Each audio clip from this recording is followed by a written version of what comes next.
Hello, this is a short demo of a tool that predicts the remaining useful life of aircraft engines in flight cycles. The goal is simple: give maintenance teams a clearer, earlier signal so we can avoid unexpected aircraft on ground events and plan work more efficiently. Aircraft on ground, or AOG, happens when an aircraft can't fly because of a technical issue.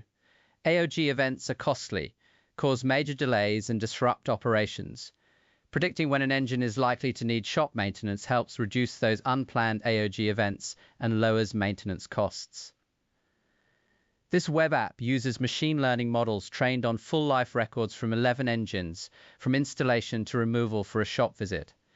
It predicts the engine's remaining useful life, measured in flight cycles. Its remaining useful life, simply how many cycles we expect the engine to operate before requiring shop-level maintenance.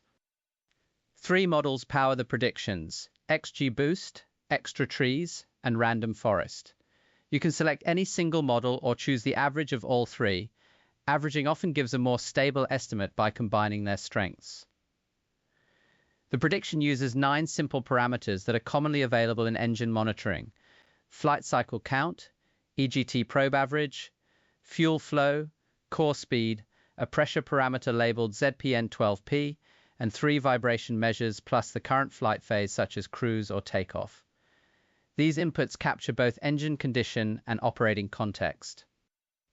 I'll enter a set of realistic values now. The app returns remaining useful life in flight cycles and a health indicator bar that gives an easy visual of the engine's condition. That tells maintenance planners whether to schedule a shop visit soon or defer safely. Why this matters: first, fewer unplanned AOG events, which means less downtime and lower disruption for passengers and cargo. Second, better cost control. Shop visits can be scheduled deliberately rather than as emergencies. Third, improved resource planning. Parts and technicians can be prepared ahead of time. And finally, less waste. We perform maintenance only when the data shows it's needed. This is a decision support tool. Final maintenance actions should always follow certified engineering and regulatory processes.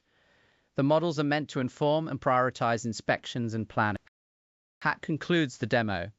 If you'd like, I can walk through how the models were trained or show batch predictions for a fleet. Thank you.